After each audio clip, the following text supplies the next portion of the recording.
Good evening, folks. We'll now call this meeting to order at 6:30 p.m. I'd like to welcome everybody here tonight and ask you to silence your mobile devices. At this time, I'd like to ask Mr. Bill Blades if he would lead us in the invocation. Kind of gracious Heavenly Father, we just come to you again, Lord, today, just thanking you for this day, Lord, and just thanking you for the sunshine, Lord. The warmth we need right now, God, is a blessing from you, and we just thank you. And Lord, I come to you tonight just praying that we do what is right for the citizens of this county, Lord, that we have just and good decisions as we move forward through our meeting. For I ask in your name, amen. Yeah. Ms. Hart, would you lead us in the pledge? Pledge allegiance to the flag of the United States of America and to the republic for which it stands, one nation, under God, indivisible, with liberty and justice for all.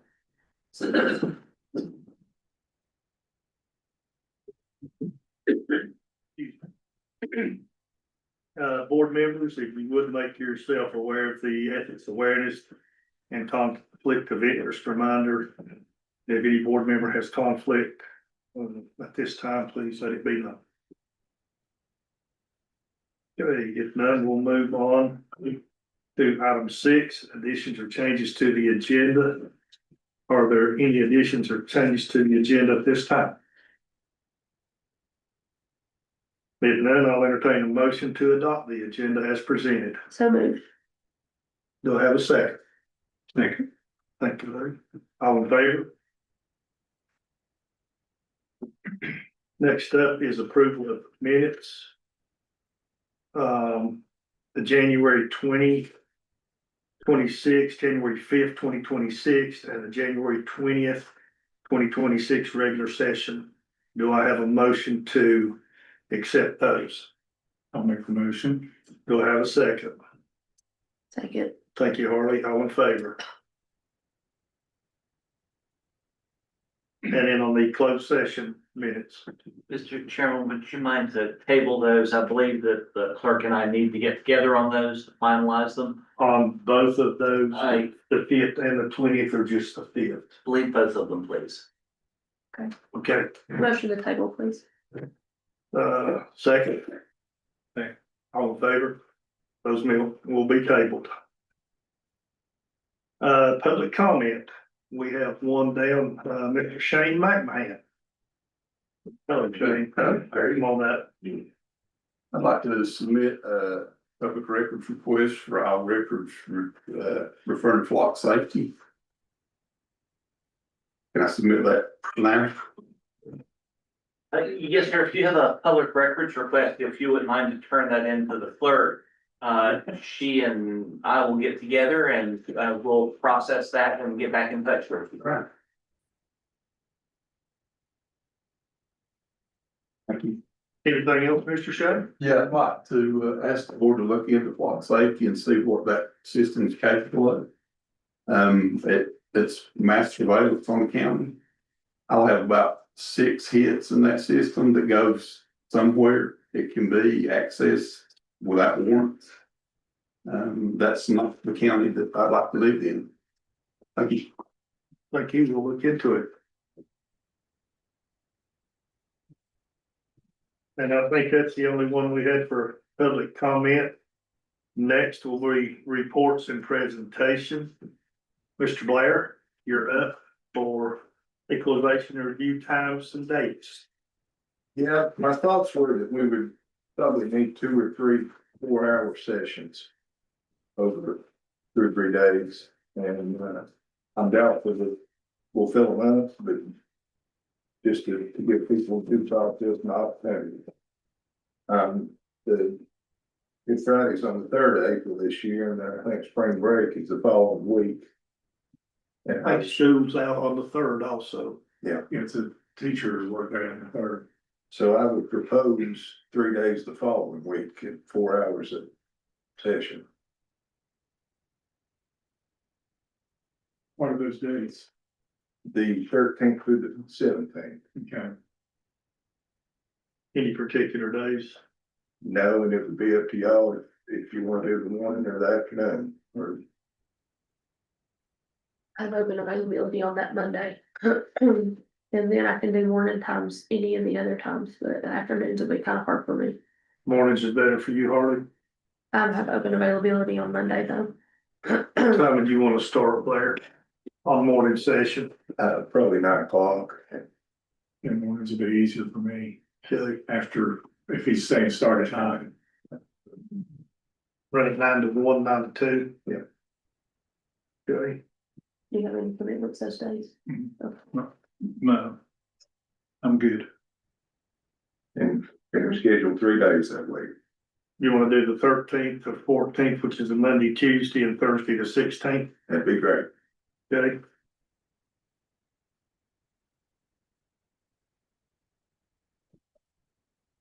That'll be from 9 to 1. Yep. And you need 3 commissioners present, correct? Exactly. And I'll, of course, keep you informed as to what the schedule looks like. I mean, if we get, I had one guy call today, so. That's the only one so far we've heard from them. So, Now, you know, if they're not signed, let's say Tuesday the 14th, you have nobody scheduled, then we don't show up, correct? right, and the adjournment would be on the 16th. If somebody were to squeak in at the last minute, by 1 o'clock that day, Mhm. we'll, of course, hear them on another day. Okay, you guys want to go ahead and decide the day that you want to work, what will be convenient for you? I think somebody reach out to Steve and see which, I think his schedule is probably the most difficult to work around. I'm open right now, so just whatever, if somebody doesn't, whatever you need. Yeah, I'm the same as Lee, whatever. Or you said you could, I can do the 13th for sure. Anytime after 10 is kind of hard for me, so. on Tuesday and Thursday, But I can make Tuesday work better than I can Thursday. so Monday's a good day for you though. Yeah, Why don't we go ahead and pencil Harley in for Monday for sure, I'll be here Monday. okay? Pencil me in for Tuesday, You need 3, yes, we do. put me in for Monday. Harley, Dale and Lee. And I can do Tuesday. It's gonna be trouble for Harley to do Tuesday, I'll do Tuesday too. okay? What about you, Dale? Yeah, I'll do Tuesday. Okay, and since Steve's not here, we're gonna put him down Thursday. That's what happens.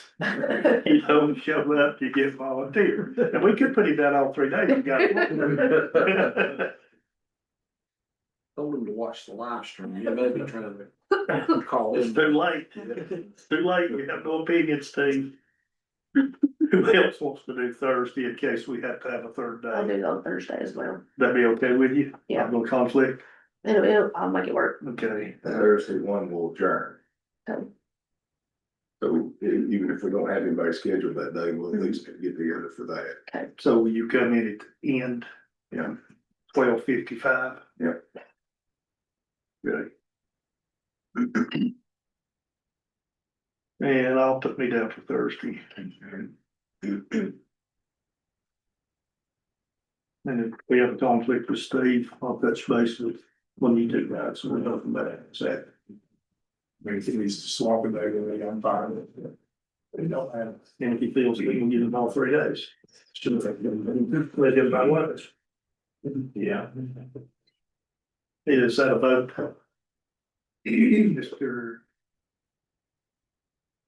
Or do we vote on that, or is that just? Yes, sir, you can either declare this as the meetings as the chair, or you can take a vote to set these as the dates. The better practice for ENR would be to have a motion and a vote, so that these are the dates. Because once you end the ENR, that ends the ability for folks to file those claims. Okay. And we have to advertise it for 3 times, I think. Yes, sir. The board meetings. I'll entertain a motion to accept EMR dates for April 13th, 9 a.m. to 1 p.m., April 14th, 9 a.m. to 1 p.m. And April 16th from 9 a.m. to 1 p.m. Do I have a motion on I'll that? make a motion, we set those dates. And do I have a second? Second. All in favor? Those dates are established. Thank you, Blair. Okay, next up, we have Miss Sheila in transportation, and these folks sitting with us here in front. Good evening, everyone. This is Laura Smith and Nathan Spencer from AECom. And they are gonna present to you the two sites that we have narrowed down. And you guys to vote, decide which one you like. And I'll turn it over to Nathan and Laura. Thank you very, very much.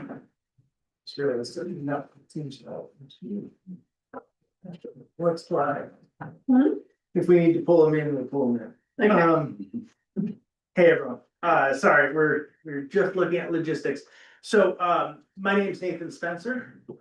This is Laura Smith. We're both with AECom, working on the feasibility study for the, transit, facility that got destroyed in Colleen and looking for the new site to develop one.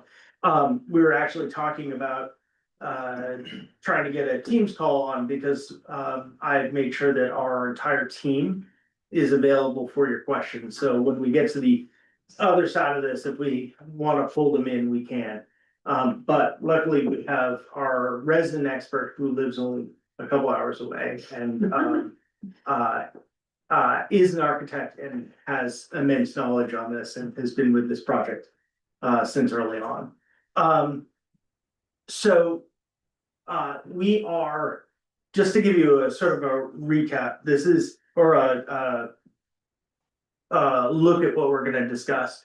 We're gonna go through just very quickly what our project schedule was, the phases of what we did, and the cost estimates, and then a summary, and then take your questions. The idea behind this is to fully provide you with all the information that hopefully you will need to make a decision on what site to move forward with for a new facility. The hope is to be able to get, as much as we love Sheila and her team, get them into their own space so they're not piggybacking in the administration building. I know Alan is very happy to know. I love them, but. Place. Oh, good. The way that we ran this, is that we met with, Sheila and her staff, as well as many times with the, county manager and, the tab, updating them on a bi-weekly basis. On the weeks that we weren't meeting with, Mitchell staff, we were actually meeting internally as well. So we put about, 10 months worth of work into making sure that we look at every edge of this to try to find out how to best direct and look at all the variables for these different sites. We started with 10, we ended up with 12, we whittled it down to 2 that we're going to show you. I have been in front of you, it's been a while. But I have been in front of you once before to give you an update early on where we were going on this, so. We wanted to make sure that you as well as the tab feel like you're part of this process. Because this ultimately is your decision and the Mitchell County's facility. So the intent of all this is to get us to a facility quickly. That means that the next step after this meeting and a vote will be designing the facility and doing the construction, which we believe that we can help Mitchell County go through fairly quickly and get you guys to a place where a facility is built. So we're excited to help others. Our project schedule started April 2025, doing background, and we've gone through all the way to actually I have this mislabeled because we were gonna meet with you guys in January, and then we all got hit by storms, so that should be February 2026. But we have gone through 2 phases as well as conceptual design and a set of public engagement, talking to our your drivers, as well as the public at large. So as you can see, we looked at 12 different sites throughout the county.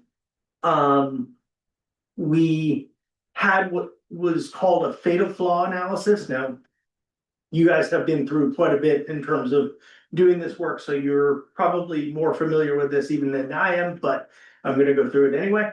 The fatal flaw end of it basically being, stuff that it's gonna be way too expensive to flatten the surface.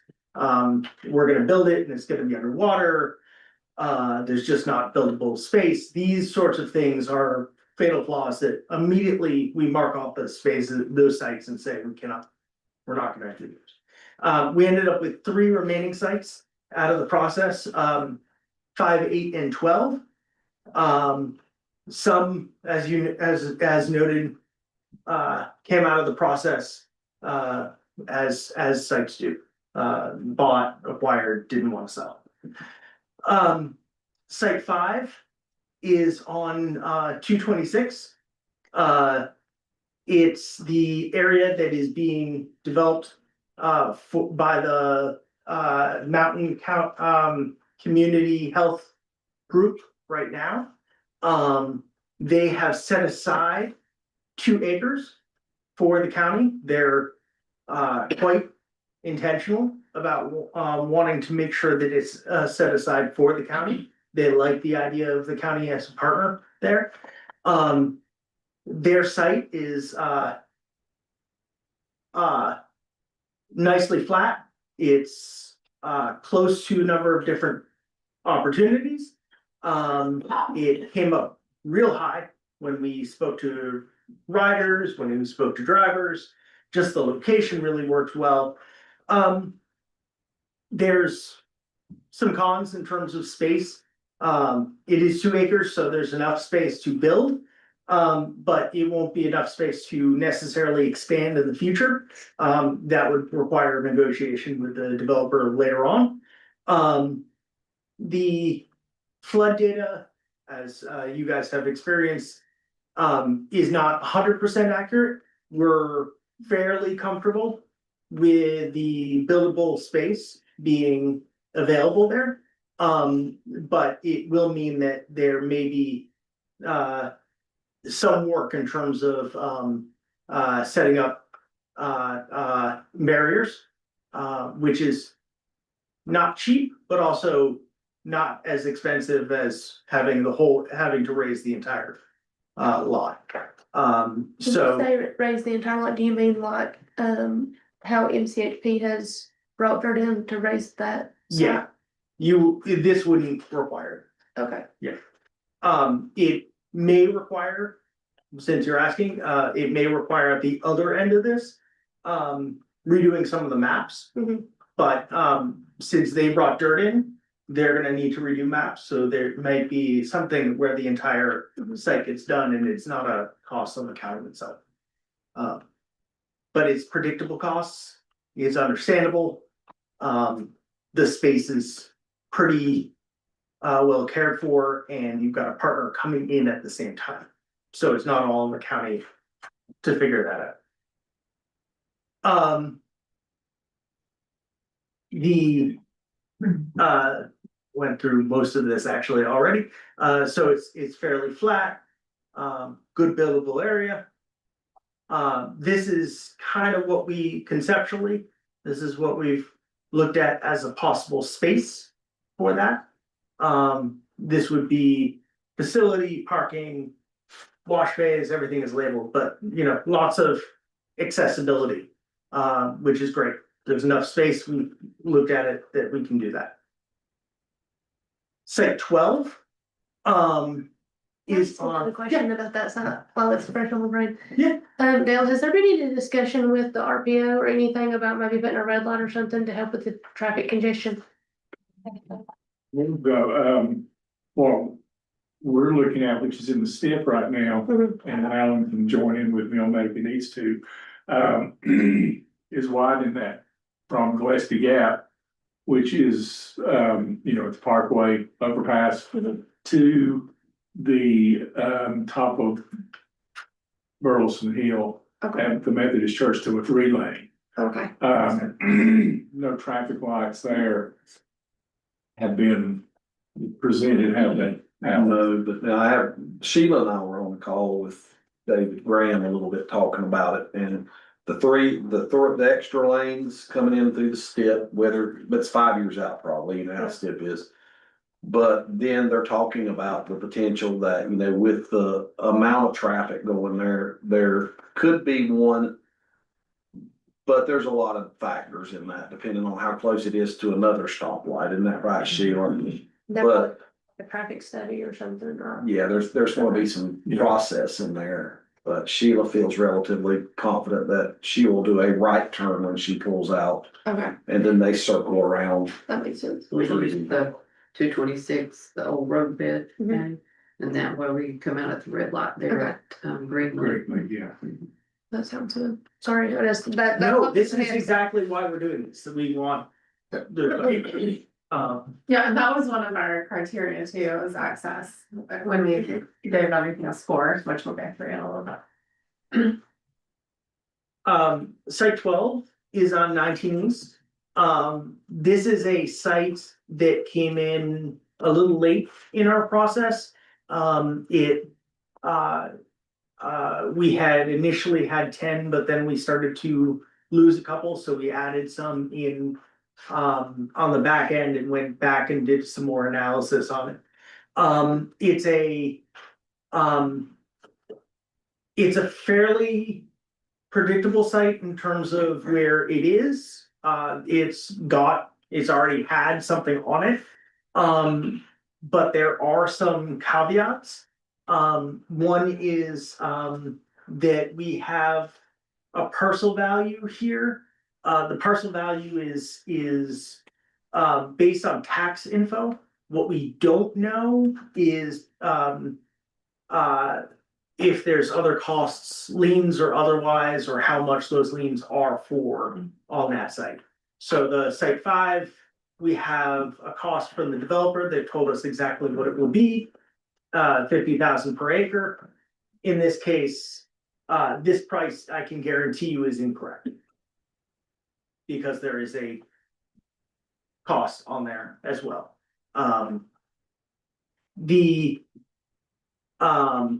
It is a flat site because it was a trucking area.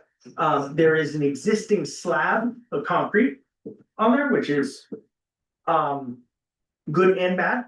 I mean, it gives a buildable place, but it makes it so that anything underneath is a bit of an unknown.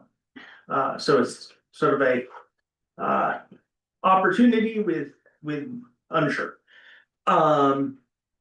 That said, it is enough space, it's just under 2 acres, but it gives enough space to be able to put all the needs in there, and have access. As well as, there is a spot above that is not currently available, but there's belief that it could be purchased if there's a need to expand in the future. Now, is that behind the property or to the right of the property?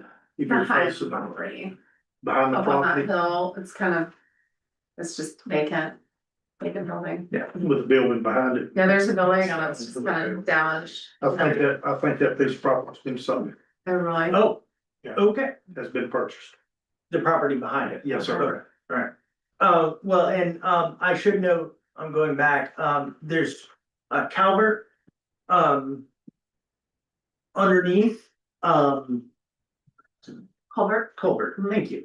I'm just a pretty face, she knows. He does. There's a culvert underneath that's damaged on a neighboring property. the question is there damage underneath the slab? Because it is a concrete slab, we do not know. So, during the NEPA process and throughout, it would have to be analyzed. So there's a number of unknowns on this. The advantages are it would be property that the county would have and control, and it's already flat and it's already been used. So there's sort of the pros and cons, and sadly, as you all know, going through this process, there's never a perfect property for any of this. So, Let me ask you a question about the concrete slab. Does that slab need to be taken up? Will it have to be core drilled if it doesn't, to make sure you got stability? And if you did a drill, will that also show environmental possible damage from where that site was a knitting mill piece of property? Yeah, so one opportunity that we saw was by leaving the slab in place as much as possible, we minimize the potential for having contaminated soil. It's probably under the building, it would be advisable to replace that foundation with a new foundation. And then also, yeah, we'd have to core down at the culvert to see what's under there. I mean, we could, that was the cost savings, was not demolishing the whole slab and reusing it for parking, because it's gonna be stronger than new asphalt, because it's, you know, the concrete. But you're right, that is unknown. There were, you know, more unknowns with this site, but also a lot of potential for cost savings, and it's not on a floodplain, as we know, so. Thank you. They both have town water, so. they have water, sewer, and power, I believe. It's water, sewer. You have natural gas too, already, yeah. There will be a cost of getting those over to them for site 12. They're hooked up, but there would be a connection, and that costs the site 5, because of the developer already there, a lot of that might be easier. I'm gonna let Laura handle phase 2 on this. Okay, well, thank you, Nathan, and I thank you for having me today. I haven't met many of you in person, but like Nathan said, I'm an architect and planner. I live in Greenville, South Carolina, and work with AECom, and my family is from Western North Carolina, and my parents still live in Saluda, which is right down the road. So I'm very familiar with all the things that happened during the storm and all the rebuilding. And I've been just really geeking out on, you know, how to build that better, and resiliency strategies. And I specialize in resiliency and transportation architecture. So this has been really exciting to be brought into this to help, you know, kind of navigate some of the potential issues that might come up. So I wanted to go through how we ended up on these 2 sites. And I think a lot of people already had this process to begin with, but what we did was we worked with Sheila and we worked with your drivers and riders to establish different criteria.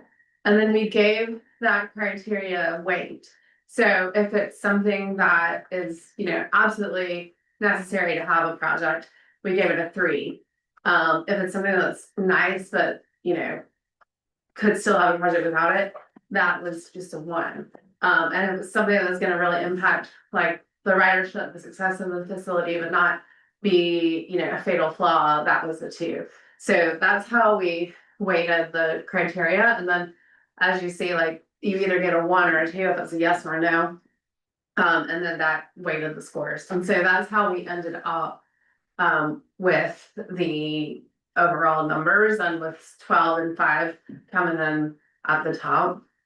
And as you can see, so, like, you know, usable space, if it's not enough space, obviously it won't be a building, right? It won't work. You know, potential for rider location, ease of access, these are things that are gonna benefit the success of the building. but not be a fatal flaw per se. And then, you know, things that, you know, we care about a lot, like the environment, our community, so they got one because it's very, you know, very nice, but not gonna break the project, right? So that's kind of how we ended up with this scoring criteria, and I guess he's working with the team extensively on that. And so after so then we looked at the building a building program. And we had a program from a comparable project that we worked on out west.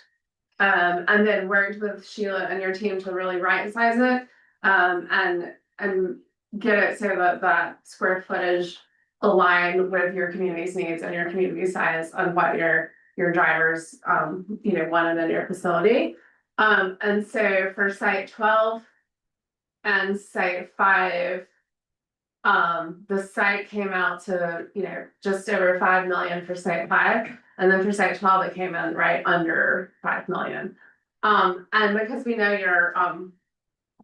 your budget is a total of 5 million, we looked at certain elements that we could put into a phase 2. With the understanding that potentially the cost will come in less and we'll have a little extra funding. So then we can start to determine what out of phase 2 we might be able to roll into phase 1. But we don't wanna break the budget by having everything in phase 1 and then not being able to afford to move forward with the project. So we took staff patio, the bus loading area, and then the canopies over the bus parking, and also the generator, and we put that in an adult. Potentially the generator is low enough that I'm pretty sure we could just get that up to phase 1, because that's gotta be really important, obviously. Now, would that be a generator for the whole facility? Yeah. All about some generators after. And so then we looked at different constructability methods and how they would be priced out, and we were thinking that a pre-engineered structure like you have over here at the rec center, we thought that would be the most cost effective, but then we found out that with our internal cost estimator, we looked at timber and wood framing, and that came in lower than a pre-engineered building. So that would actually be ideal, because with the economy of scale, it's not really large enough to need to have that pre-engineered building, and then you're kind of stuck with that form. So so we landed on a timber wood structure. And then the total cost for the site and the building on site 5 is 6.8, and site 12 is 6.7. So they're very comparable. The delta with those numbers really came into for site 5, the one over where the developer is, it came into that the stormwater mitigation. And then site 12, the cost is more in that investigation. With those and so in summary, again, site 5, you have the proximity to Walmart, there's DMV nearby, commercial development, the P line. So a lot of ridership that was favored with the drivers and the riders. We know there's enough space for the proposed program. We know there's not space to expand because that developer is already there. We know that there's utilities on site, but also it is next to that stream, which was in a floodplain, and the floodplain data is insufficient, as you know, because everything's gonna change. So that's a risk. And then site 12, we also have the proximity to Spruce Pine and the P line. There is enough space that we did that test that you can get everything on there that you need. Again, limited space for expansion, so that's both. Utilities are available, but we do need that confirmation on the property cost. But then because it's a flat site, we don't have that extra cost to excavate and backfill. Limited to no possibilities of environmental permitting challenges, and site is not near a floodplain. there would be the potential of contaminated soil that we have to consider. So that's a summary of the two different sites, so now send it back to Nathan. And basically, we are presenting this on behalf of Sheila and her team. In anticipation, information for you, but in anticipation for vote. Again, once a site is selected by you all, we will work with the county manager and his team to move forward into a design construction phase, whether that's with us or otherwise, we will make sure that the process moves very quickly. Because the idea is to get a facility up in hopefully the next 18 months to 2 years. Sheila, how much was your square footage over there? That facility, is that a, maybe an Allen question? Yeah, so she might be around 3,000. Okay. I just needed something to kind of match these numbers. For those questions. Sorry. It's not. Thank you, Blair.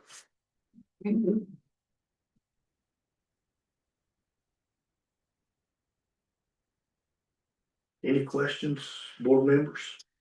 For these folks, for Sheila? Dale? Well, one thing that does bother me, or is in the back of my mind, is that culvert. The culvert was sinking before Helene. It's been sinking for a long, long time. And if you drive down, halfway down, the drain line that goes, an open drain ditch line is always sitting full of water right there. You go on down further to the businesses such as Stamey's Car Wash, Stamey's Store. He is constantly filling in another hole at the bottom down at the car wash. And I asked him one day when I was going by there leaving, I said, does the state not have any help for this? And he said, no, it's private businesses owners to fix that culvert. And being that an ideal place, my opinion is somewhere at the bottom of the hill, that culvert is not draining and it's causing backup all the way up to Mount Carmel Church. At the top of the Biggerstaff Road or 19E for you guys. So if we were to choose site 12, I would hope that that culvert issue would be repaired before we chose site 12. Because if we repaired our part on that site 12, and then it happened again, that would be more back on the county financially. Am I right or wrong? That's correct. I can give you a little research on that too, Dale. Okay. You are correct. The tile has been replaced on the Stamey property to where the new rental place is at, to where town maintenance is currently renting that. Mhm. Above that, the metal culvert has collapsed, the bottom's out of it, that's why you're seeing the erosion. You go on up to the bread plant. Same thing, that connects to the creek at Mount Carmel. And there is a town street that connects 1980 Cabin Road. Yeah. So the town of Spruce Pine is responsible for that. At the end of the day, it's up for each property owner to prepare the pipe that is in front of them. So I inquired about that with a grading contractor. And say, okay, we repair ours, but Joe doesn't choose to repair his. He said, you're in trouble. Because you have nowhere for the water to exit out and connect to the other one. Fred up above decides not to fix his. We're the only one in the middle that fixes. Then we got a problem above and a problem below. So what you got to hope that you have good neighbors that join both sides of you, so you don't have to pick up that entire cost. And you know that every bit of that pipe is a metal galvanized, which is gone. So you'd have to go with a commercial flat, smooth wall plastic drain line. So then we do know that the tile runs. You know, you can see, if you sit there long enough or up and down through there, you can see where the tile collapses. So you can pretty well follow that collapse all the way down. The only place you can't see where it collapses is on this piece of property, because some of it is under concrete and asphalt. But you can pretty well, you know, look at the straight lines, how the lines are running, and say this is where this is going to collapse. So just to clarify that it is each owner's responsibility to repair your own piece of property, and it's not up to the town and it's not up to the state. We get no assistance from either one of those. And that was the issue in the future. Not looking at the present, in the future. We don't need to have another burden put on Mitchell County to fix something that we just fixed and somebody else won't fix. So, I mean, it's just something to think about right now. And maybe somebody will pick up and get their property fixed, I hope. May I note that the funding from the feds for this, assume that this this building will be a 40-year building. Mhm. So they will not come back in 10 years and say, oh, here's some more to fix this up. Okay. Now, that total budget, Mavis, on this project, is it a $5 million grant plus 1 million match, so a total of 6? I just want to confirm that. And we put in a request for another grant to cover the match through a hazard mitigation grant. So who knows, maybe we get that. We won't know yet, though. But anyway, we're excited about this, very much so. Drivers are excited as well. And I'm sure that That's good to see. people of Mitchell County will be excited Yeah. as well. And, you know, I will let this board know, the TAB board steering committee that's been on this and watching the sites. Megan presented to them last week, and so then the steering committee voted unanimously on site. So I'll let you know what their wishes were. Why do you keep looking at me? Yeah, well, the board here. Harley, questions, I concerns? don't think I have any more questions. I've asked all of the ones I can think of right now.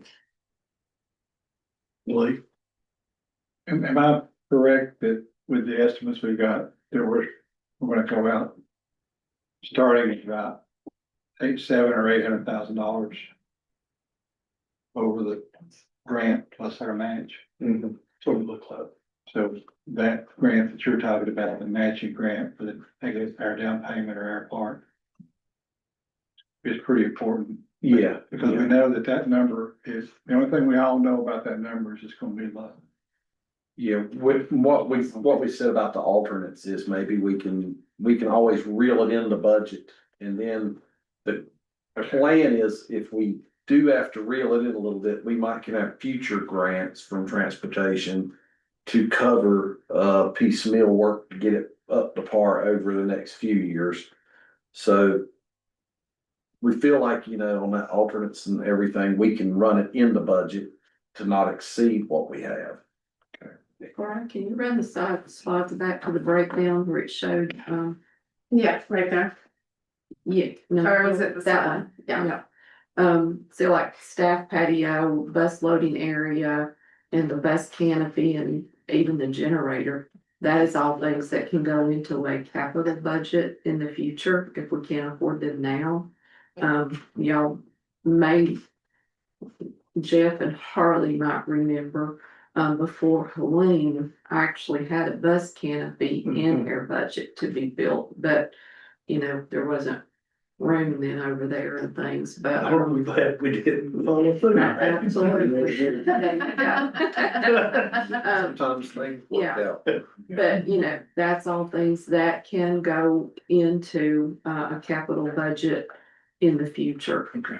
If we don't get them now, someday, you know, Okay. God willing, we'll go get those. That helps. Will the security fence go into the initial Absolutely. construction? Okay, Yeah, that's part of it, right, Laura? Yes. The security yes, okay. fence. You've taken into consideration, all technologies, with cameras and all that stuff is already. That was in the budget for the Yeah, building. okay, good.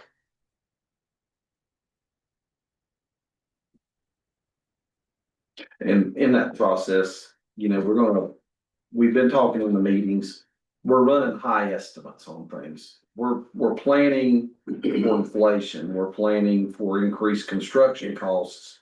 So what we're gonna do, we're projecting high, but we're hoping we're gonna come in a little bit low and we'll have more contingency than what we think. So these numbers are giving us a lot of elbow room. We feel like we'll come in decently under budget on either scenario. So I'm saying that as soon as we make a decision, put this out for a bid process, then we've got definite numbers Yeah, that are with everything except for the grading, which they're gonna have, you know, unforeseen soil problems, you know, that will be mitigated and added into because they don't know what's there. But as far as the structure, square foot, cost is gonna be a definite, correct? that's correct. So we're gonna go through a construction manager risk, what we've discussed, and they will give us a pretty tight guaranteed maximum price on that. And those high numbers can account for that CMAR process, and then sometimes they reel them in. And, you know, I think on the middle school, they reeled in a little under budget, so we're hoping that we can reel them in, but we're gonna start out with a guaranteed maximum price. What I said earlier may not necessarily be true. Every time that I see anything built, at least on the private side, it's not, not what it costs. There's a real world experience. So, you know, maybe I misspoke, but I do have concern about the cost. Well, we all realize we've got to stay within the budget, Right. and that's the bottom line. We don't have the extra money to go over the designated amount of dollars. I mean, that's the easiest way to say it, guys. You know, we probably didn't before the storm. We sure know we don't have it now. It's very valid. If I may, some of our engineering colleagues, other firms work on the private side, so they tend to work in a different world. We work almost exclusively on the government side, so one of the reasons we put padding in there is because we're so used to this process. And actually what we're used to is we'll get here and then we'll wait another year for another process to happen and the costs go up. So part of the benefit of moving quickly on this is it reduces that time cost of the money and it allows us to find savings. But we're very much used to that, which is the reason why we're pushing that number high. Because we understand that unlike, you know, the CVS down the street where, you know, they just have to find another, you know, $500,000. That's not how county budgets work. There is no, either that money is not there sitting on.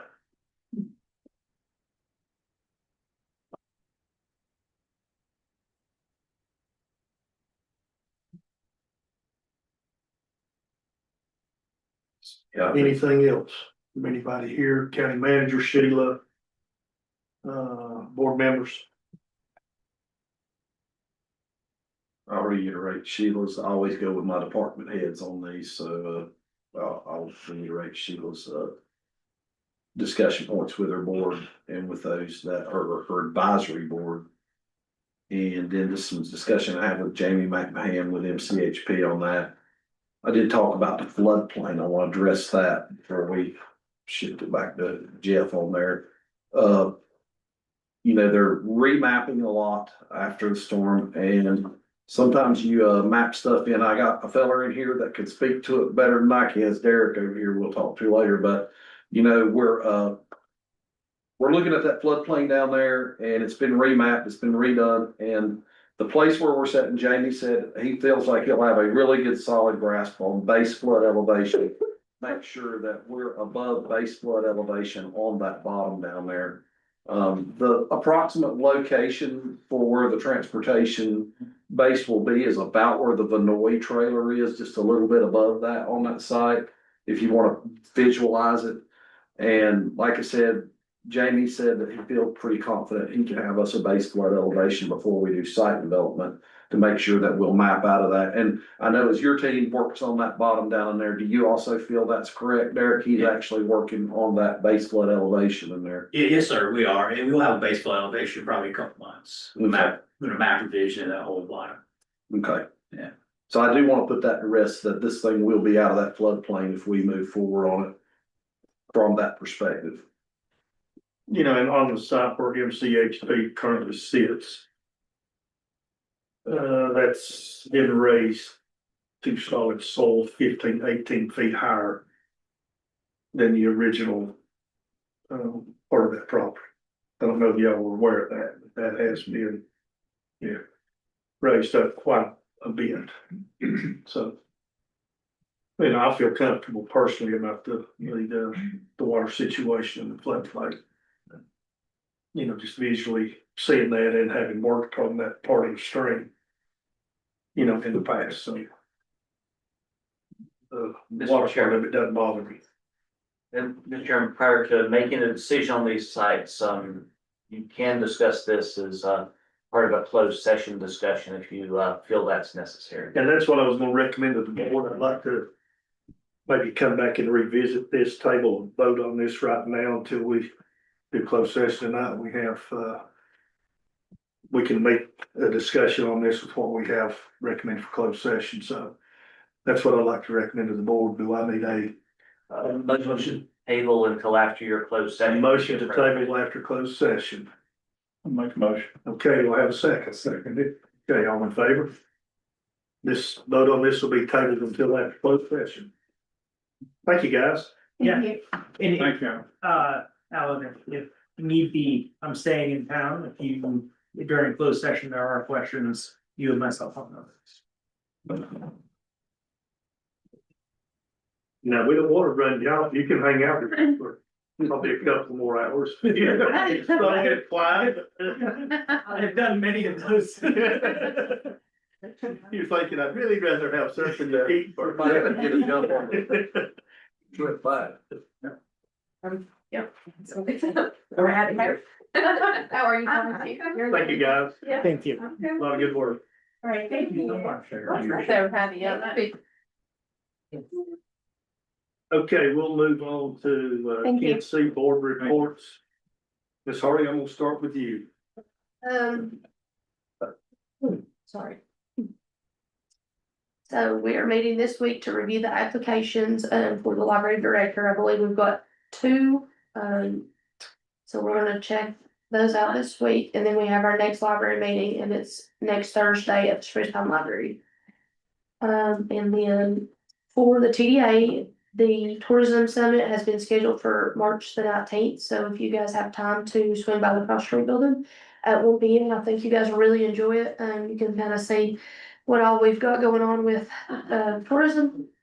And also later that afternoon, we'll be doing our new brand release that they've been working really hard on. So well, that's March the 19th at 1 o'clock. I do not have an extension update as of today, and then my only other update is for the NCACC. I spent 2 days in Winston-Salem at our board meeting down there. We discussed property taxes, we discussed school emergency services, other services that the counties are required by statute to fund here in the county. And then we also heard more about President Nelson's presidential initiative, which is about healthcare and specifically healthcare in rural communities. So there was a lot of good conversation about that. And then I also learned about EMS Medicaid cost reporting program, which is apparently very instrumental with the association. And since we just recently took over EMS services, I was very intrigued to learn about that. And I don't have the dates. We've got a district meeting for the association coming up. And I believe that's going to be held in Burke County. So it is going to be March the 5th. At the community college. Western Piedmont. Yeah. And so that meeting will be held from, I want to say 10 to 3. I don't have it written down here, but I do have it I wrote think down. you're right. So if I can get my county email up and working, I'm going to send everybody a reminder out on their emails but just so you guys can go ahead and have that date. And then there was also another meeting coming up that I wanted to put on y'all's radar. Oh, I know it was. So there've been a lot of citizens asking about doing a showing of the Halloween documentary. And I did a poll with the citizens, and Tuesday seems to be the best day. So if you guys have a specific date in mind, we could either do it at Bowman. I think it might be a little bit more complicated as far as logistics go. So I was kind of thinking maybe we could do it at the historic courthouse. We would have to wait until after election is over because early voting starts this Thursday, and we can't have candidates in close proximity to the early voting locations. Based on a conversation I've had with Rosine, so I was thinking tentatively March the 10th. But that is open for discussion if you guys, if that works for you. If it doesn't work for you, we can do later. But that was just the one thing is like they do have a sound system and a big screen and there's lots of seats. So that would give us enough time to advertise. And it would fall out of the general statute that says that candidates running for office can't be within 50 foot of a polling location, so. And that would probably give us a chance to get out of basketball season already. Yeah. Cause you'll have tournament and sectionals and regionals. I'll take your word on it, cause I know this one's lady, but. Right now, we have no schedule. Oh, okay. Tentatively March the 10th, and so if you guys want to kind of let me know between now and our next meeting, we can go ahead and get, Like 6 or. whatever you guys think. I think the afternoon after 5 would definitely be better. So. Whatever you guys think, but when I did a poll, I put, every day, I didn't put Sunday in the poll, but Tuesday was the overall majority easiest day for citizens to be able to attend. And I've had one more in May, so in May the 14th, there is a 100 counties prepared training, and that was the class that I took before the storm hit. I think they've added more material since then, but that does fall on May the 14th if anybody has any interest in taking that. And then the closest one that they have scheduled is in Asheville, I think. So if anybody has interest in that, I'll send it all in an email with all these dates. And then the last date I wanted to make you guys aware of is in June, so June the 9th, June the 9th and the 10th. That is when they do their county advocacy days, and if you guys want to attend that was the last date that I've got on my calendar. It's in Raleigh. It's where you go and schedule time with your legislators, and kind of talk. That's I think that's all of my dates that I've got. Busy. Mr. Lee. We had a recreation board meeting, last week. We had some members, we voted on here, members rotating off, the new members, we elected Lindsay Edwards to be board chair and Chris Pittman from the funeral industry, Chris Pittman to be vice chair. And spent, Brock and Ryan and his team spent most of the hour and a half just to keep them familiar with the rec board, what we do and what we don't do for that matter.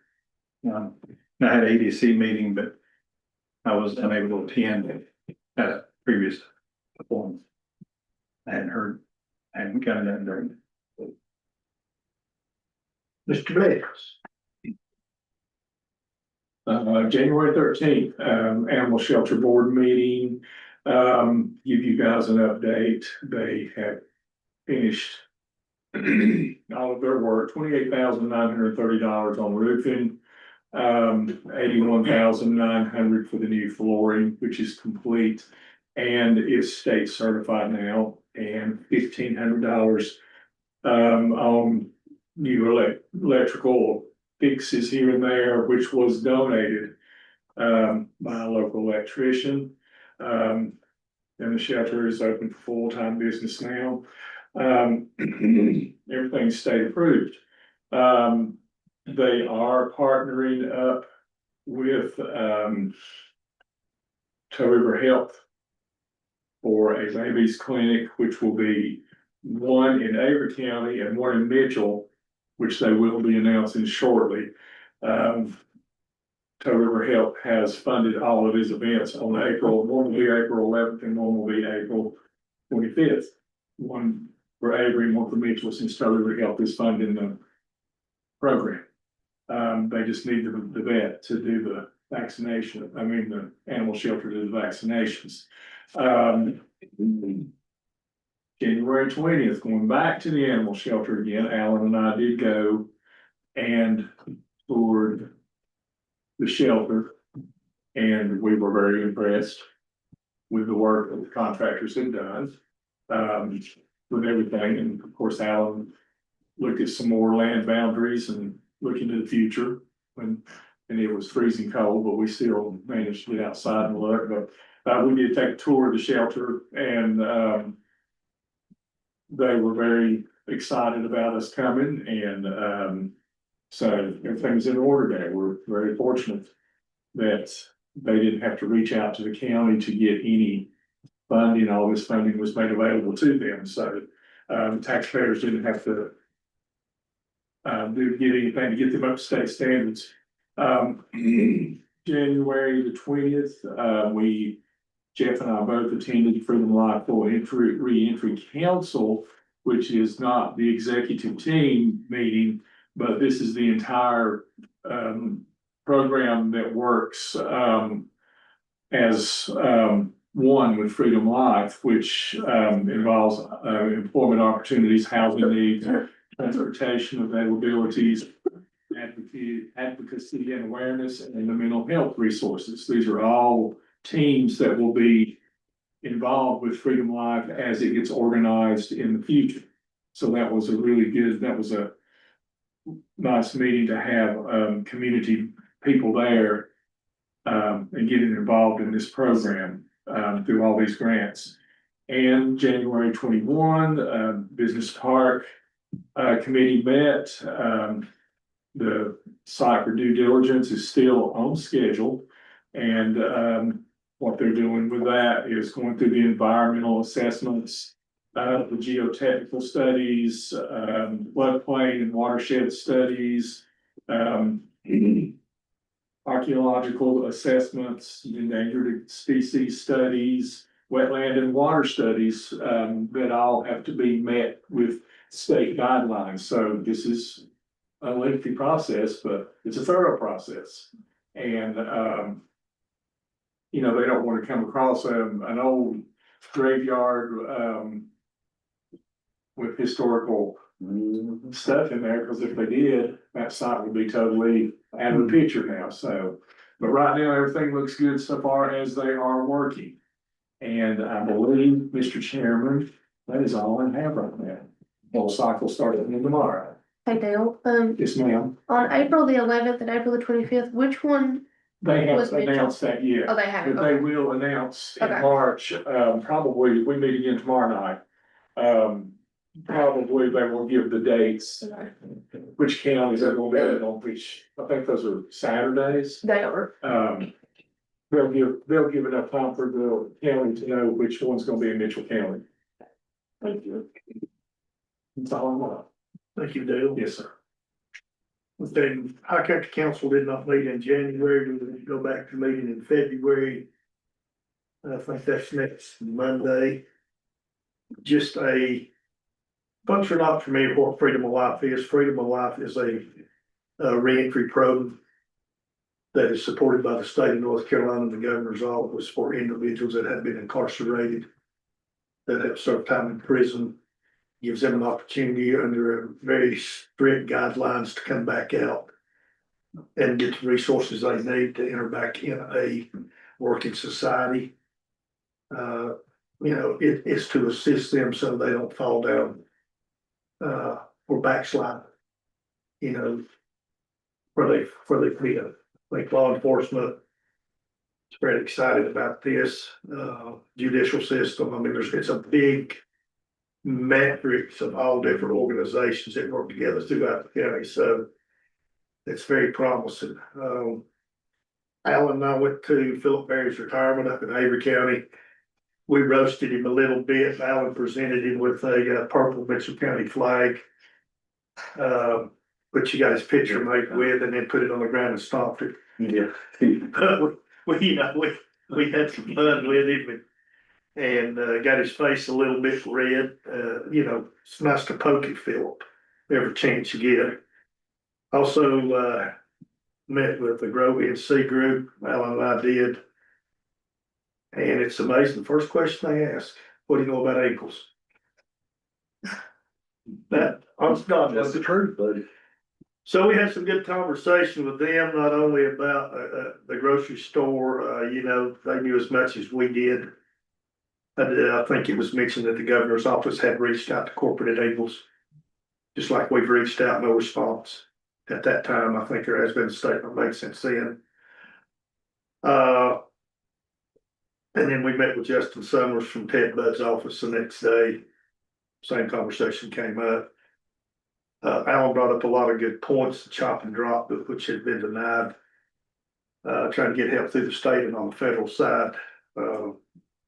Like I said, the major concern was, or one of them was, a grocery store, Ingles, whatever it might be, to get something in here to serve the community. And I pointed out how we needed it because of the product, but also the amount of sales tax we were losing every month. Ingles brought in between $3 and $3.2 million a month to Mitchell County. So you figure the amount of sales tax that we have lost just because of that one business not being here. And then another big topic, and we hit pretty hard on this, was the Blue Ridge Parkway. We've encouraged them to get that parkway open from Linville to Little Switchfoot. Is our first priority. You have damage there, but it's not as much damage as if you go from Little Switchfoot to Asheville. So we tried to convince them, okay, the $100 million money's been allotted. It's sitting there. It has been sitting there.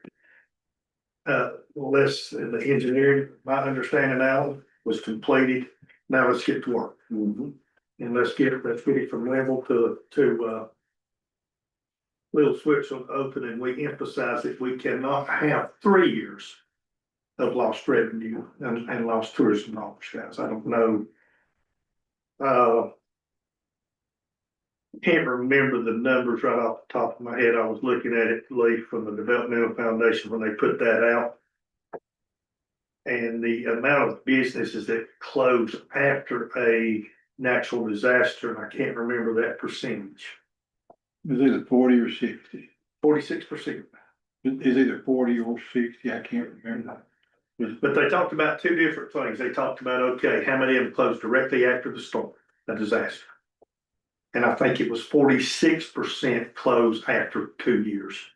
Well, guess what? We're going on our second year. So can you imagine 46% of the businesses in Mitchell County shutting their doors and going away?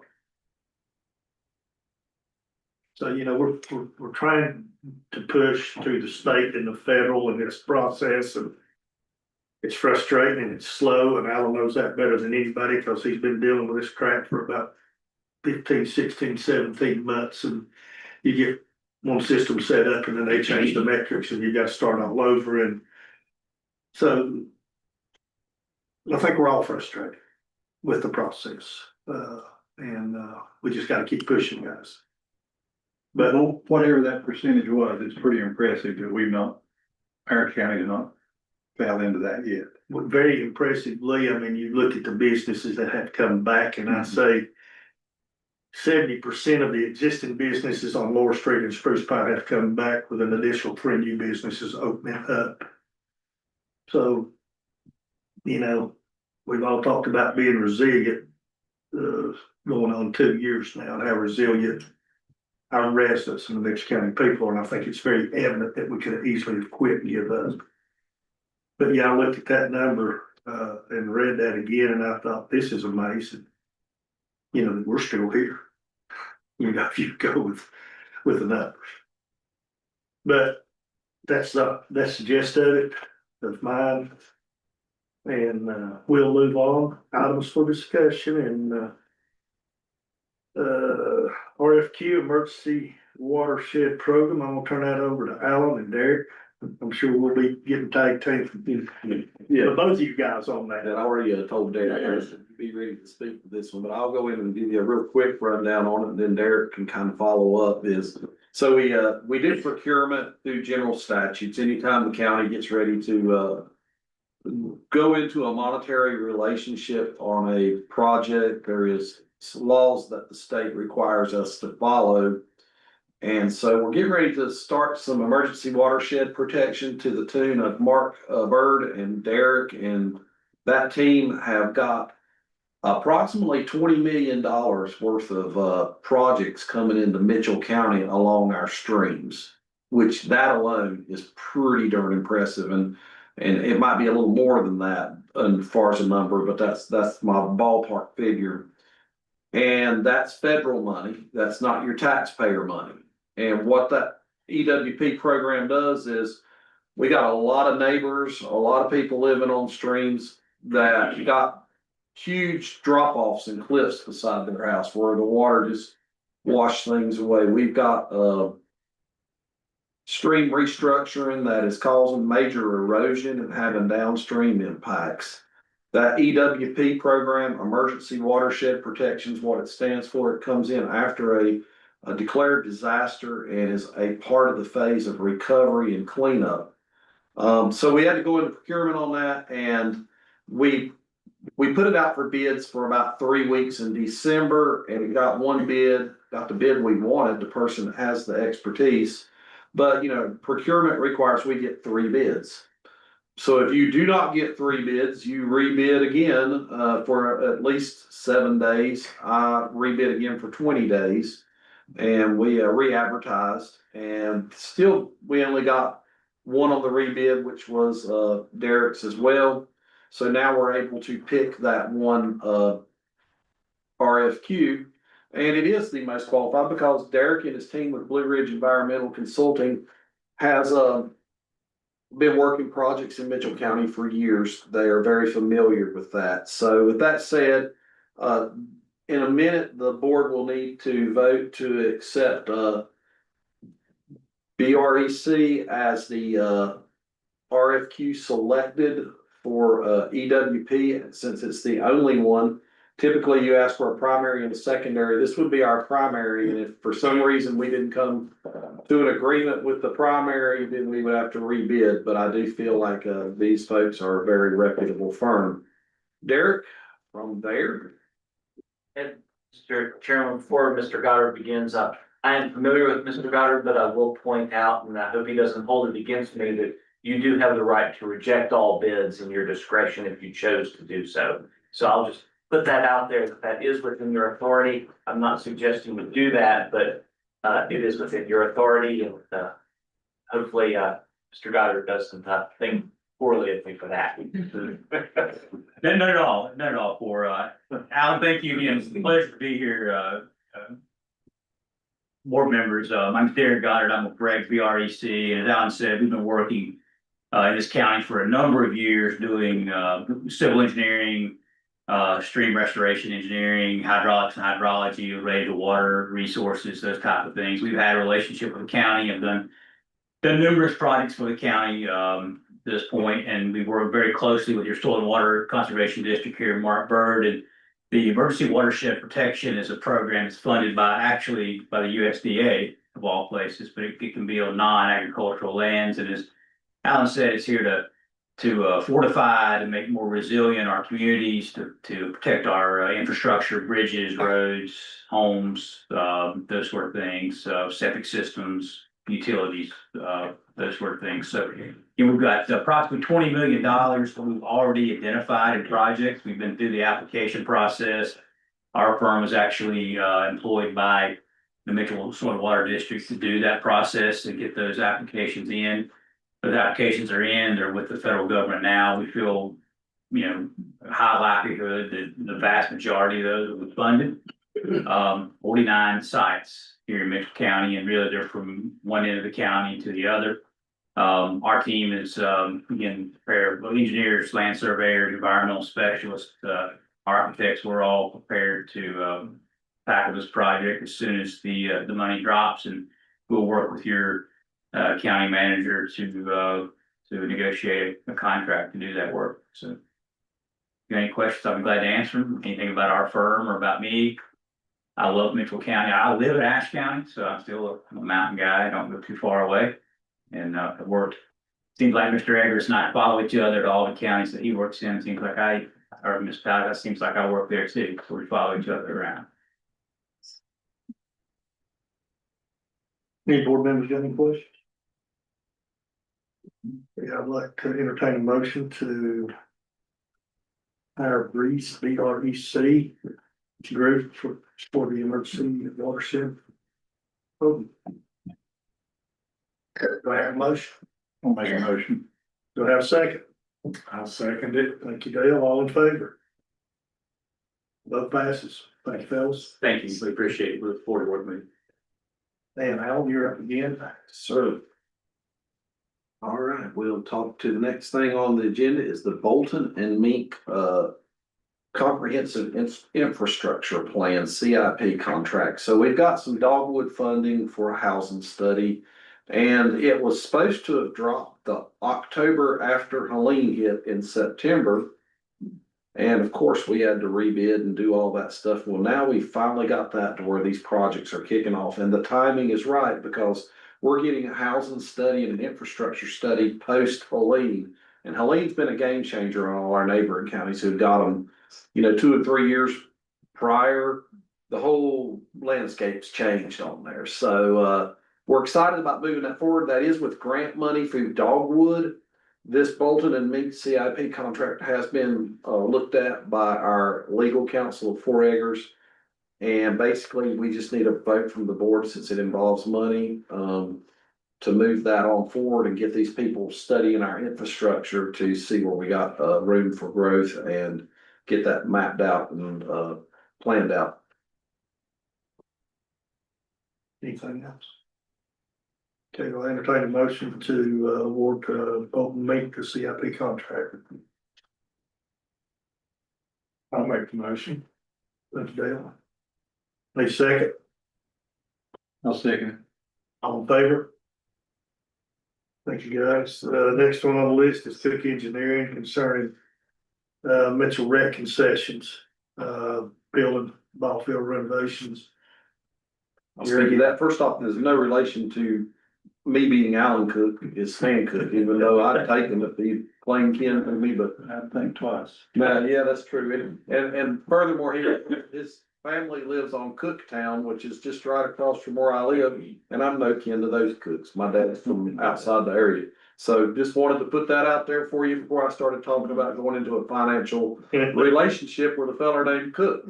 So anyhow, this, Stan Cook's great. He's got a good history of working with the county, and he is looking to in the same way as we're having a lot of projects due to FEMA, and one of them is our 2 fields were washed away, and he's looking to do the design on this field project. And we do have our FEMA money that we're running this through. It's another FEMA reimbursement. So as I talk about these, a lot of these aren't taxpayer money projects. These are projects that we're running either via the storm or via grants. This one right here is a FEMA project. They gave about $2 million on the fields to get them fixed back to pre-storm levels, and they gave another $1 million for mitigation. So this would be for Cook to start doing design services. This board would need to approve those. This one has been reviewed by our legal counsel, Four Acres. As the contract meets his criteria, this would need a vote from the board. Okay, I'll entertain a motion to accept Cook Engineering's proposal. Thank you, Harley. Do I have a second? I'll second it. Thank you, Dale. All in favor? Okay, the next one we have is a TDA board reappointment. Harley, you don't mind, I'll let you touch on this one. Yeah, so Kevin's been on our board, and like I said at our last meeting, I think things got out of whack during the storm as far as appointments go, and so I think Kevin, the board was just asking that Kevin be reappointed for his 2-year term.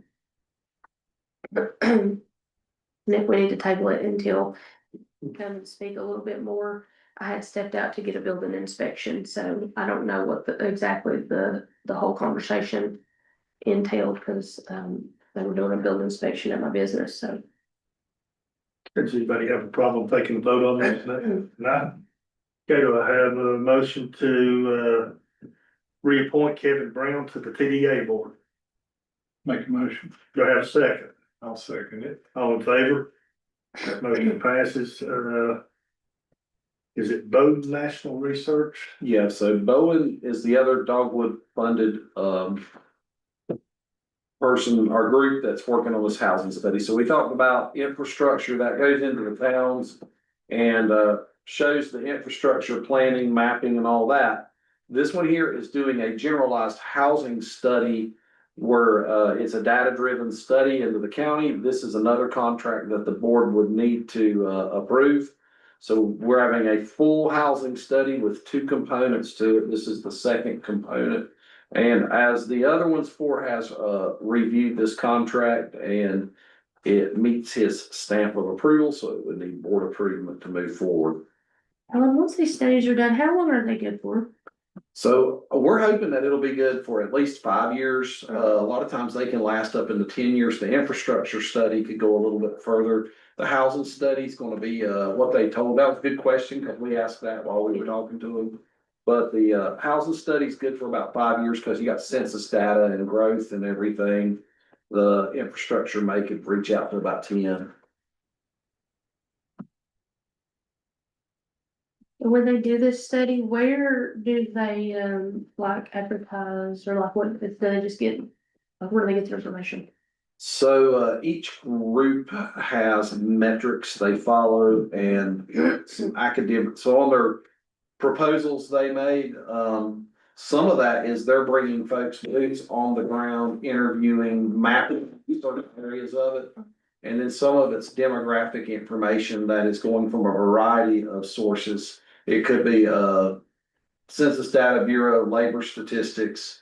So they're synthesizing a lot of data from, a lot of them have software packages that help them go through it quicker. I think this Bowen group. So the reason we landed on Bowen was because they had done the Avery and the Yancey one. And we were trying to keep it as a regional study too, to where they'd all fit well and we could take a look at the regional trends. So, you can look at the Avery one and see what kind of product you got. So that was some of it too. But we wanted a localized look at it and, I just wanted to make sure that if it was something we needed to advertise, like if they were getting information from citizens, I would just wanna make sure it was in a timely manner so that all citizens could participate in. there is I think a newspaper article, what are the little things you take a picture of with your phone? QR code.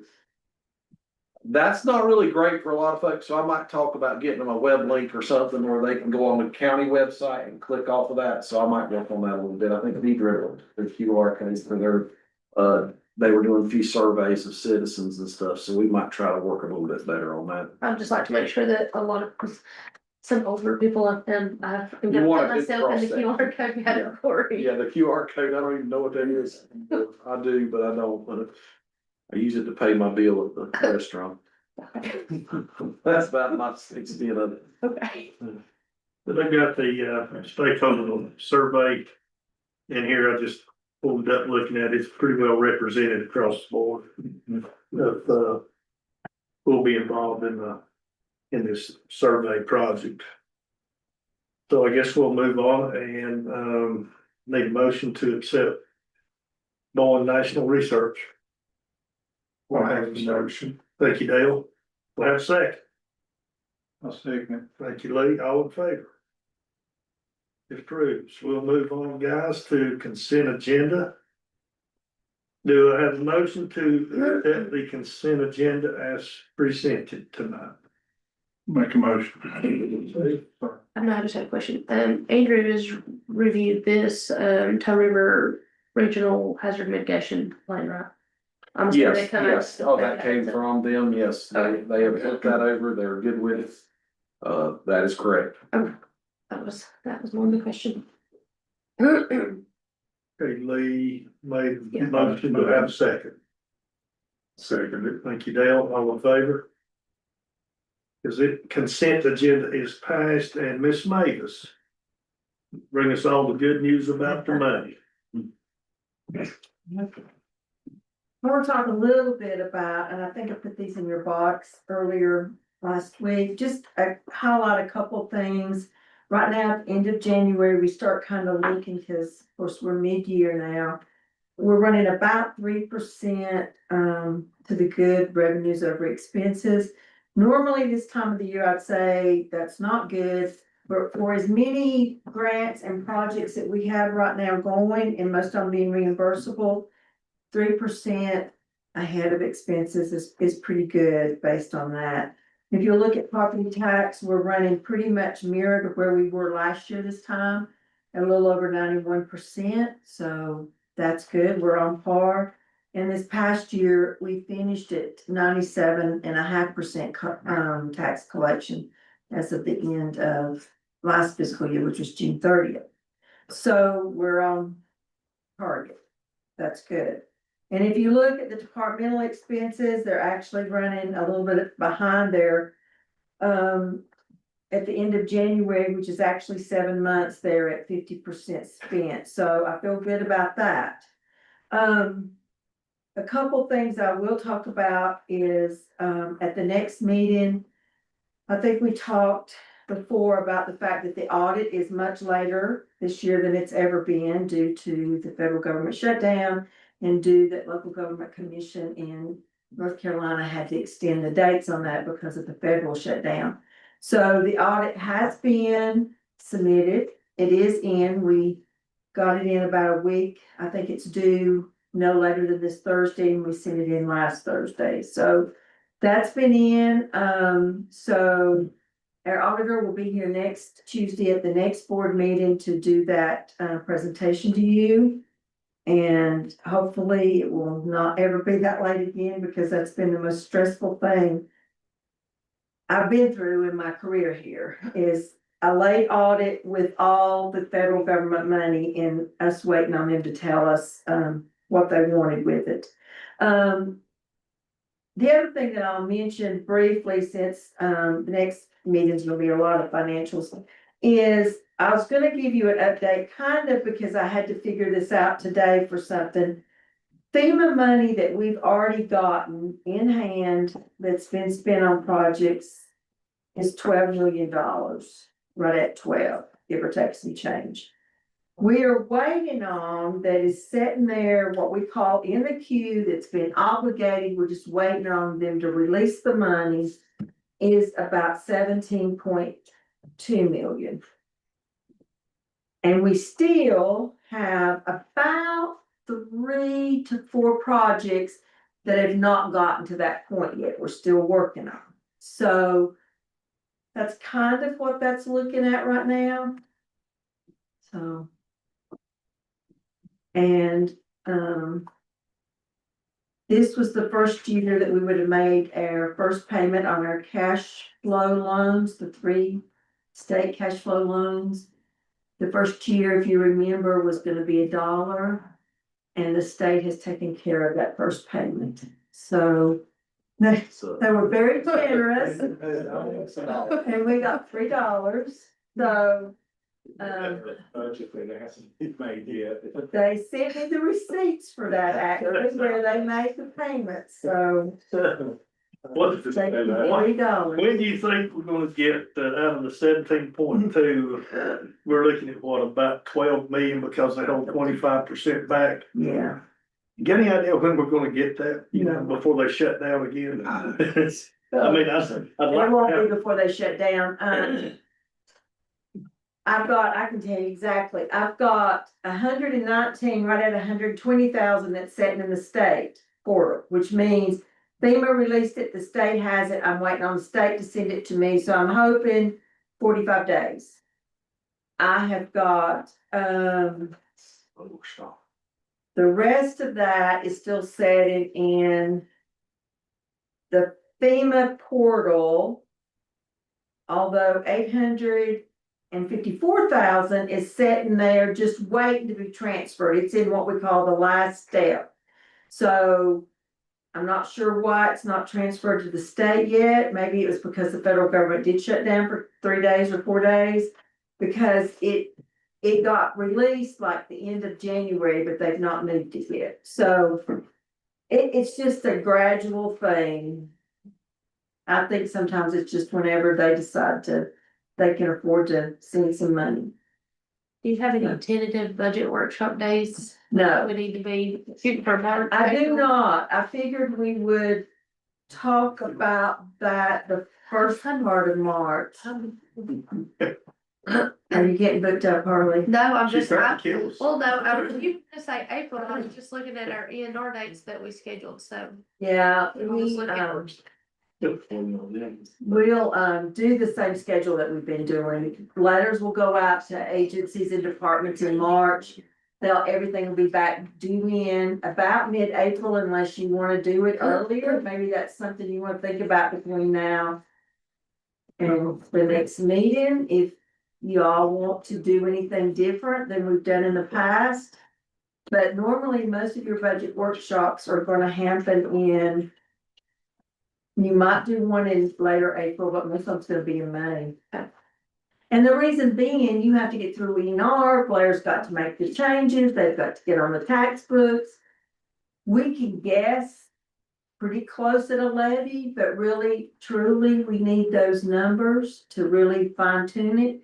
And the other thing is of course, your bigger budgets, like the school budget, usually doesn't come in until later part of April, so. First part of May.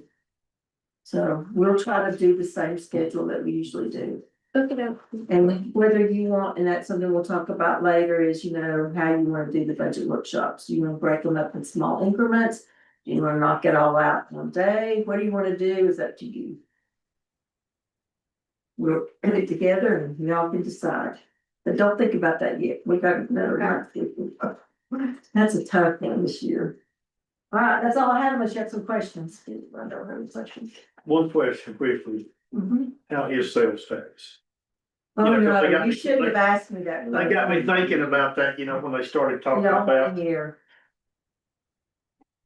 December sales tax numbers, I get what's called an estimate, but it's always the number, it's just not completely broke down. What we're getting this month is for December. Okay, November was the highest month I've ever seen since I've been here. And December dropped 217,000. From November to December, we've dropped 217,000. That's a huge drop, But November so, was the highest month. November was the highest month. Mhm. So I don't know what the anomaly was, there's something there, but I haven't been able to get anybody to say or guess what it was, I don't know. Miss Sherry. I know. I'm glad for November, I'm just concerned that they're gonna come back and say somebody made a mistake and they want money back. That's my fear, because November was abnormally high. So, and December was kind of back to normal, but I would have thought December would have been better than it was. So maybe people bought in November. I Maybe don't they know. bought early. Not early. Probably. So we'll see what happens. Usually January, February, March is our worst months. So we'll see. How hard would it be, ladies, at your convenience? You say, Jeff, at your convenience will never get done, or at my convenience, to figure sales tax that would come back to Mitchell County on $3 million of lost revenue on average a month from Ingalls. Or 36 million a year safely, 36 to 40 million. You can, but boy, you might know this better than I do off the top of my head. You have to realize that a lot of that's food tax. So you can't really figure it on the straight 6.75 There's only a portion that the grocery store sells that comes is back to. subject to sales tax because food is exempt, So you'd have to see a breakdown of actual sales. Right, so if somebody buys a spatula, that has sales tax. If somebody buys cookie dough, that's not taxable under sales tax. or medicine or? Yes, it's a complicated list of what Yeah. gets sales tax and what doesn't. I don't, yeah, Is that only in North Carolina? It's, well, I can't speak to other states, but I can tell you it's North Carolina. So I don't know what other states do with their sales tax. The entire tax code in chapter 105 can be complicated. Yeah. I'm looking at this parsley, would probably agree with me that it's Yeah. a, It's it's very a complicated, convoluted statute. but I don't think you can, it's kind of hard when it's a grocery store to project. Cause you'd have to see the breakdown of the Yeah, and product. it's probably not gonna be as much as you think, because a lot of that's food. Yeah, so that helps me understand Yeah, better.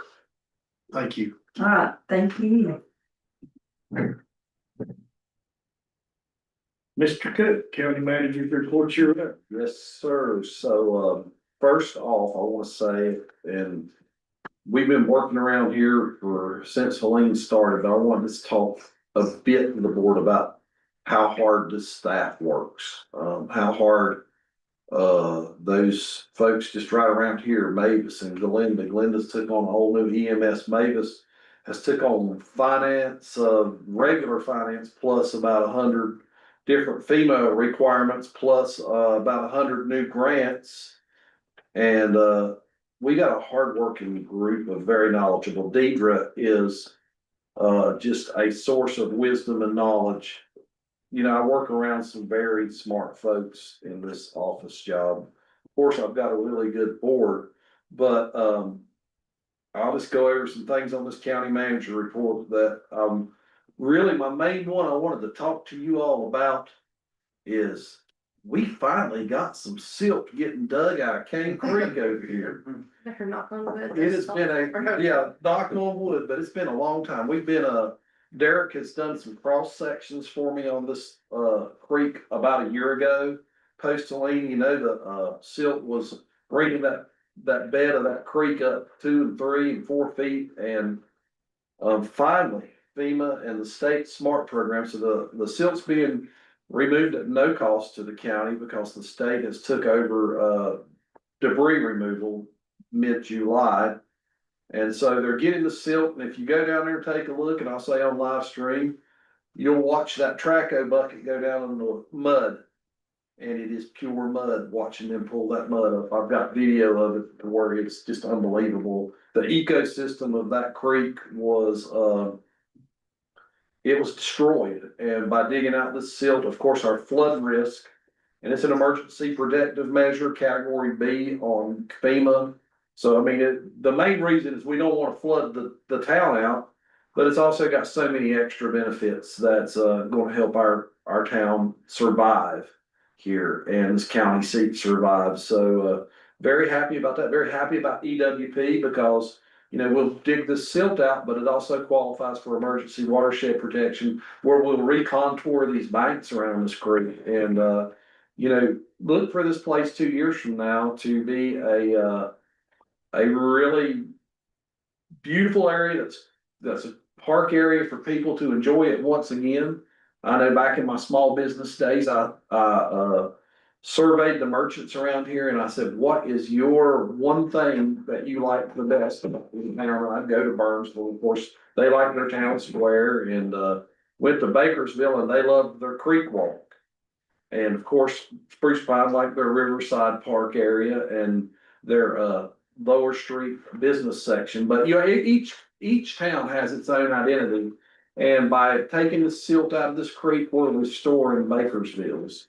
And so we're very happy to see that getting done. And so other thing is, the world I live in today, I still get calls about debris, and for good reason. Their private property debris removal has not occurred. So a lot of y'all got trees marked in your yard, and we've had folks come out and they're ready to packet your stuff and send it out. And I was in debris meeting last week with the state. And so the state is uploading the projects into the state FEMA portal, and then FEMA will approve those projects. Now, March 27th is the 1 year, 6 month anniversary of Helene, and also a FEMA deadline. So, you know, basically FEMA project closeout due date right now is March 27th. we'll see if they extend it or what, but, as you're looking at these projects, I think you'll start seeing them, push along a little harder. Last year, March, everything broke loose. The state's not giving me no time frame on PPDR projects, but they are saying they're uploading them, they're working them. So I want to tell folks, number one is your private property debris removal. If you put it in, it's not been took away, it's in the works, it's in the pipeline. We feel like we'll start seeing projects go out soon, maybe by the end of March, they should all be obligated and even if you get them in by March 27th and they're in FEMA, you made your deadline, but maybe they don't get brought out into the community till mid-April or something. So realize that on your debris that, it's getting closer. They are working on it still. Those projects are still good. Feel free to email me. Feel free to call me if you got questions and I'll do the best I can. Private bridges, we still got a little bit of that stuff we're looking at. I guess there's still probably, around 30 bridges in the county still in need of repair. People may have a patch up or a fix up to get to their place, but there's still a lot of those where state private road and bridge program is moving projects, but they're moving them slow. The funding is sometimes a factor because it's such a big volume of work. That's all recovery stuff for Helene as we move forward, but we're also on a rebuild, and that rebuild's occurring for the next 5 years probably. You'll see our county change a lot. That storm, typically they said that when a storm of that magnitude hits, it's sometimes 10 years out before you start seeing some normalcy. But we're ahead of the curve, I feel like, what I see with our debris removal, our streams. We've got some teams and some folks out there working real hard on it. It's good to see Mark Bergen here, Soil and Water. He's been hitting it from day one. And, he's digging a lot of debris and stuff out of creeks and the fact that, a lot of the sedimentation gravel bars. And he's going in there and talking boots on the ground with these folks, countywide. We're looking at parts of Grassy Creek's gonna have to be dug out. And so these projects and these teams out here that we got working, it's a countywide deal, it's a partnership. So, our emergency management, I'm always very proud of them. I do want to give a shout out. I talk about the folks here, but during this ice storm, it could have gotten very bad. We were spared, thank the good Lord, that we didn't get an inch of ice on these trees, but we had a little warm section of about 4 hours spared spruce pine from getting, it might not have been as bad as Helene, but it'd have been about as many trees down if we'd have got this ice storm. And our emergency management, I'll say this as county manager being in Helene, I was, all the time touching base with emergency management. I was all the time, feeling like you was having to do tasks related to emergency management. Well, Andrew, Brian, and John, I went over there and tried to see if there was anything I needed to do, and there wasn't nothing. They'd done it all. They'd already mobilized DSS. They reported in to me. They reported into the commission chair. So they are a good team, and here's the deal. We've tested some good staff through this storm, and you want to encourage those staff and you want to keep those staff. They've learned it. They were going through the storm. They were on response. They've been on well checks. They see what it is. They know what needs to be done. So I'm feeling really good about our emergency management team. And outside of the three I talked about, I got Kelly Jones.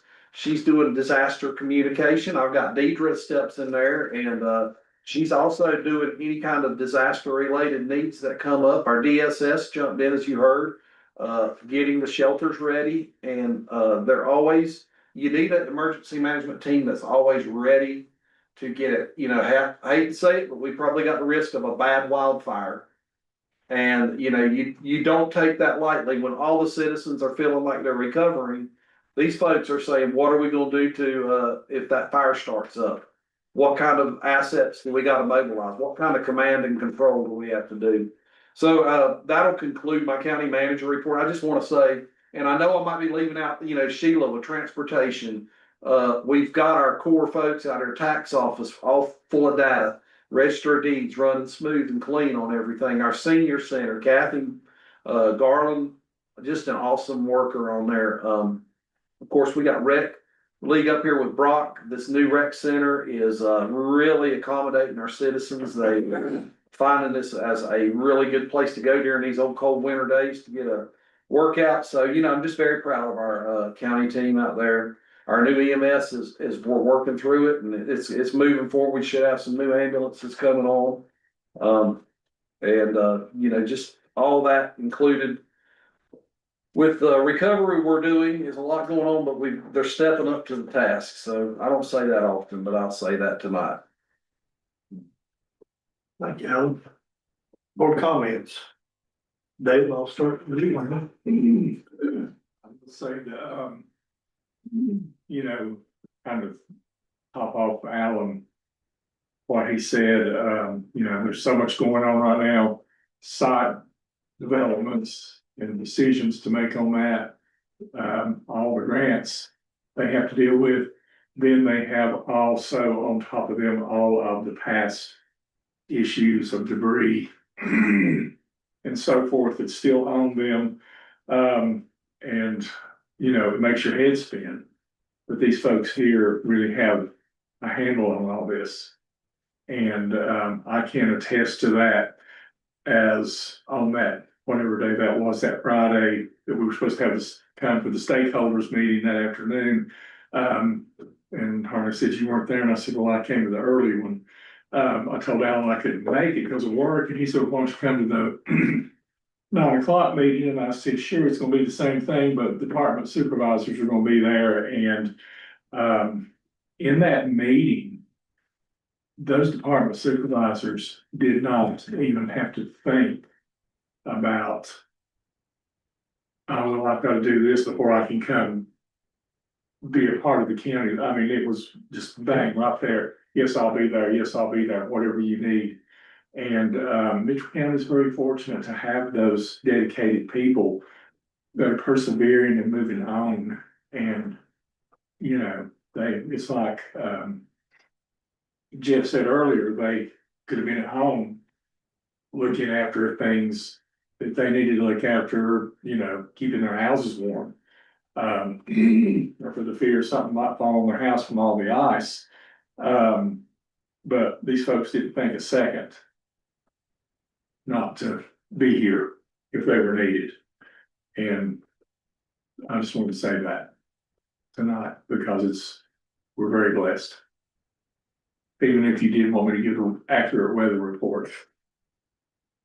I did call on him to give us a good at our staff meeting. And it's good. He's good.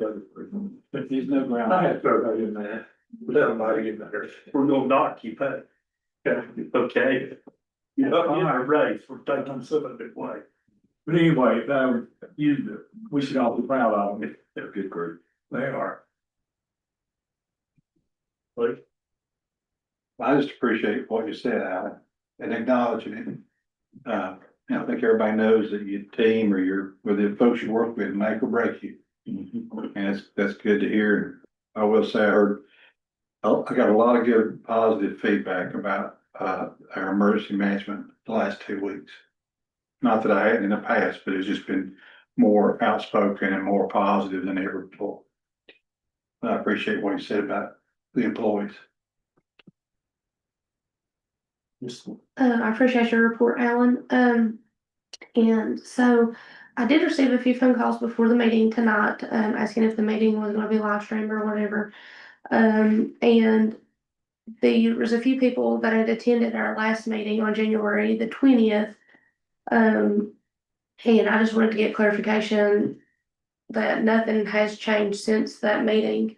As far as the daycare or anything like that. I just wanted to touch base about that and, cause I felt like we ended the meeting on good information. I thought we were all on the same page. And so I just wanted to make sure, since my iPad has not been working correctly, that I haven't missed something or if there's anything, that has changed since then. Yeah, I can speak what I've communicated to that group that sent some emails, asking about that the board was committed to making sure those children did not lose a place. If there was an option for another place, it would be maybe a brand new one in Bakersfield or keeping their existing one and rescoping the grant. So we put that grant indefinitely on hold as of the last meeting till we know more about, you know, what options there are. So I think we're just in that fact finding phase. You know, sometimes you're trying to figure out rescoping a grant and looking at other locations for things. So you're kind of in that gathering information stage, which can sometimes take a month or two. So that's kind of where we were following that, same as, you know, last time we were just trying to, you know, look and see what options we had and how things could rework.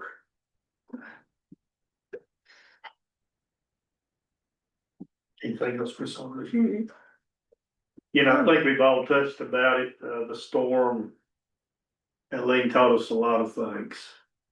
You know, we were, for that storm, we were as prepared and thought we were greatly prepared. We've learned a lot. Totally impressed with EM and John. I'm not saying it because you're sitting here.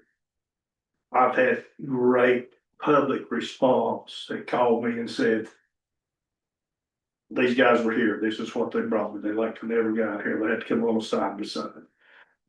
So every time there's been a situation, we have responded. But before that, there was a great plan already put in place. You know, I came to that meeting when, you know, Dale was giving us the weather report. He was pretty well spot on, but everybody sitting in that room that day was prepared. And they had a plan. And the plan was for the worst. And luckily we didn't have to go to the worst. So just very proud of here again of our people. You know, DSS employees spent 24 hours away from home, manning a shelter if it needed to be opened up. And you know, you got to be worried about your house. So do I have power in my house? Do I have heat? Are the kids taken care of? As my husband made sure they've had a bath and they've been fed. You know, just little things. So it was a huge commitment throughout. And you know, gosh, guys, we're 3 weekends into storm, snow, ice, cold, and possibly another one coming in. So I think we're all looking for a break. You know, we're sure thankful for the sunshine today and the rest of the week. And then, you know, I don't do Facebook. I'm not a big technology, social person. That's my choice by choosing.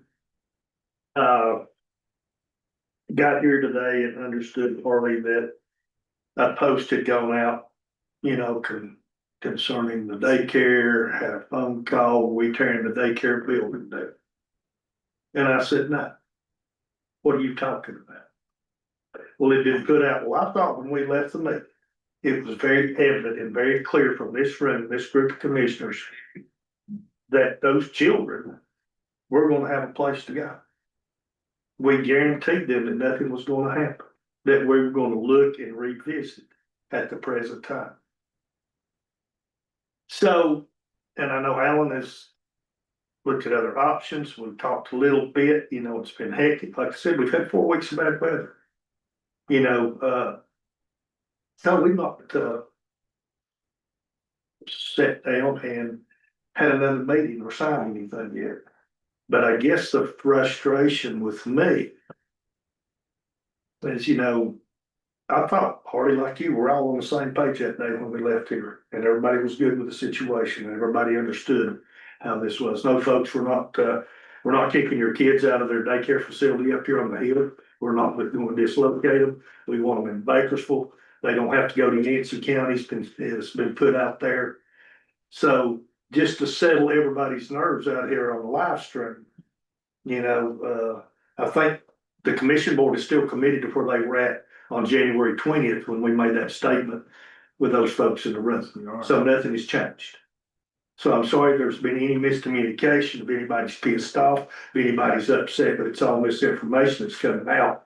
That, you know, we're not gonna go up here and tear your building down. We're not gonna kick you out next week. We're not gonna kick you out at the end of January. You got a place, you know, we're taking care of these kids, so let that be understood. And I'm sorry, I'm a little blunt right now. But it is what it is. You know, let's take the facts and use the facts and quit putting the butter in between the bread when it doesn't need to be there. So that's all I'm gonna say, and we'll move on. And this time I'd like to entertain a motion to go into closed session, general statute 143, 31811, A3 to consult with an attorney, and A4 to real estate. And the folks that will remain in the room will be the board, the attorney, the county manager, and clerk to the board. Do I have a motion to go into closed session? I'll make a motion. Do I have a second?